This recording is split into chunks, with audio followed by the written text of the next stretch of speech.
So we're going to start out with using the Benefit Professional Primer just to give her skin a nice even base, and the foundation will look a lot better on top of a primer.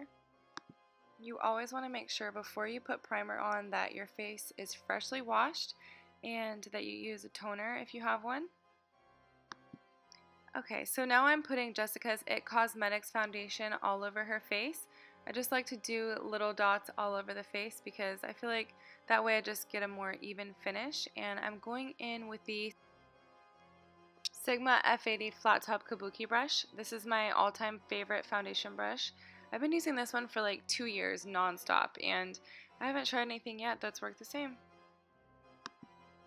So as you can see, it does take quite a while to blend out foundation, but you just want to keep blending out all over your face until everything is completely even.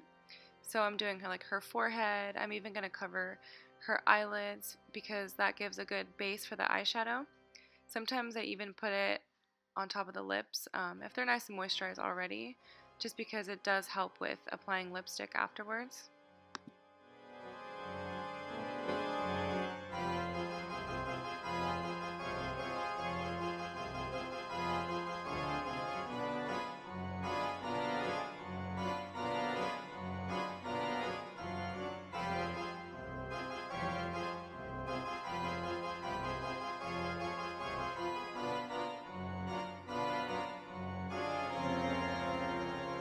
I'm just using my ring finger to apply the MAC Pro Longwear Concealer under her eyes.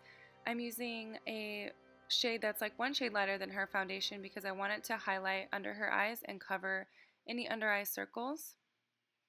We just want that area really bright. So everything in the center of the face, like underneath the eyes, in the middle of the forehead, sometimes even down the bridge of the nose. And I'm just using a damp beauty blender, so I like to get my beauty blender a little bit wet under the sink and just wring it out a little bit, just enough to where it's damp and it's not going to soak in all the product when you're trying to build it up on the skin. Sometimes if the beauty blender is too dry, it'll soak up all the product, and I notice that it doesn't cover my under eye circles as much as I want it to. And now I'm just going to set that with the Mercier Secret Brightening Powder. This is the best setting powder that I've ever tried, and it's worth every penny. It's a little bit pricey, but I'll totally repurchase it over and over again. This is already my second little jar of it, and the reason why I like this powder so much is because it does a really good job of brightening and setting all the liquid makeup, and it also just gives it a really matte finish throughout the day. So if you want to add a highlighter on top of it, then obviously you can have a more luminous glow. But I like for my foundation everything to stay really matte. I'm just using one of my old BH Cosmetic face brushes to blend out the Laura Mercier setting powder all over her face.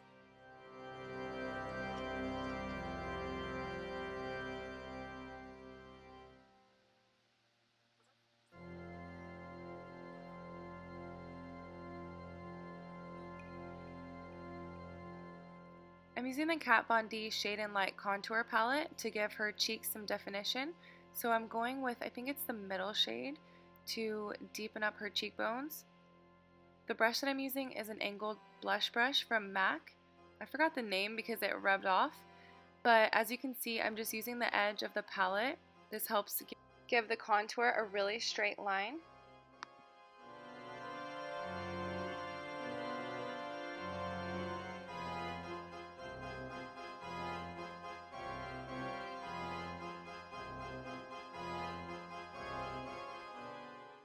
So I'm just adding the bronzer on top of her forehead too. So I'm going to try to keep the middle of the forehead where I added that lighter powder. I'm just going to try to keep the middle of it a little bit highlighted.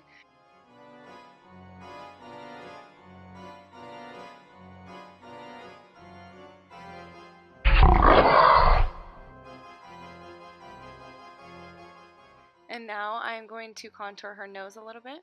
Just putting some bronzer back on there to bring some definition back into the nose after we put all that light powder on it. And now I'm using the MAC blush called Make You Mine. This is also a stippling blush brush from MAC. I really like this brush. It's just a little bit too small, but it does work really well. I love stippling brushes for blush.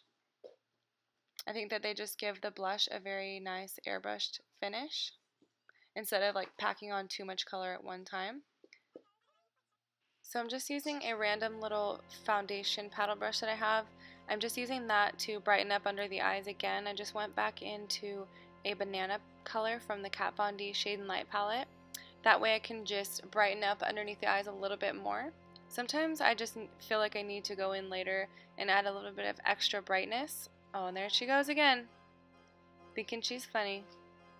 Hi, Jess. Yes, you're cute. You're cute. I'm just going to add a little bit of black eyeliner to her waterline. This one is from L'Oreal. It's one of their newer ones. It's called Intense something. But it works so well because it's so creamy, and I found this one at Target. So if you see it and you like black eyeliner, you should definitely try it out.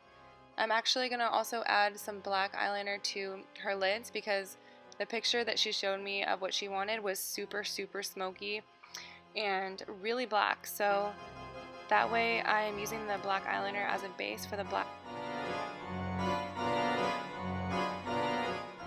The reason why I am leaving the inner lid a little bit empty is because I'm going to add a lighter color in the middle just to give it like a dimension.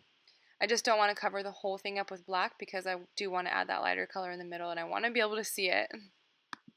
I am just smudging out that black eyeliner to get that smoky effect. I'm just going in with a gray eyeshadow on a blending brush. This eyeshadow is called Quarry from MAC. And the reason why I wanted to add the gray is because I totally thought that that went with this black smoky color. And the brush that I'm blending it out with is just some random IT Cosmetics blending brush that I have. It's not the best, so I am not going to recommend it. And Jessica is obviously laughing at me because I'm so funny. Just keep blending in the crease. And going back over and adding some black into there, because with black it takes so much work to like intensify it. You have to intensify and then blend, and then intensify and blend. Black is actually really hard to work with for this reason.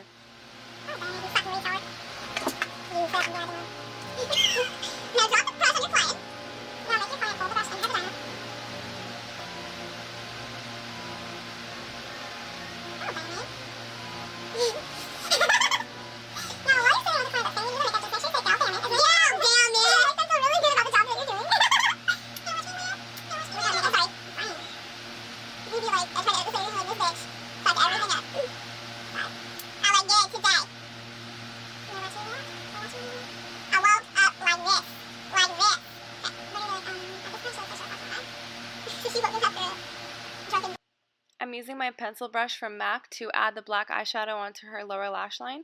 I forgot to mention that this eyeshadow is actually from Urban Decay. This is just an old little palette that I have that I never thought I would use, and now it's coming in handy.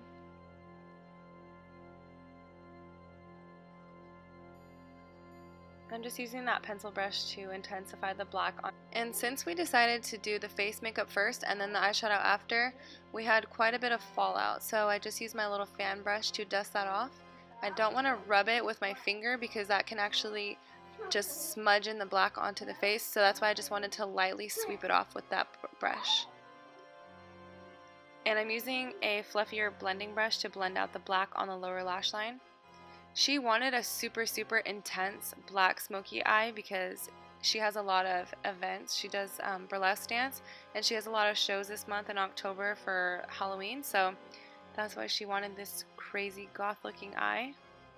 It was a little bit intense for me. It was kind of overwhelming working with so much black eyeshadow because I didn't want her to look like she got punched in the eye, but she kept reassuring me that that's the look she was going for. So I think towards the end I knew everything would kind of come together, but I know at this point it just looks kind of like a raccoon. And now, okay, so we had to turn the camera off because the battery died.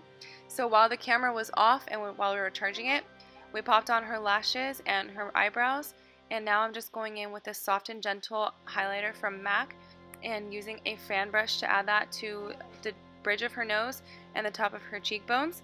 And you can probably hear my daughter Jasmine playing in the background. She's actually reading a book. Oh, and then I used the fan brush to also highlight her Cupid's bow on top of her lips and on her chin When you add highlight to all these areas, it just makes the whole face look like it's glowing. And I think that this is always my favorite step because it just makes the skin look so pretty.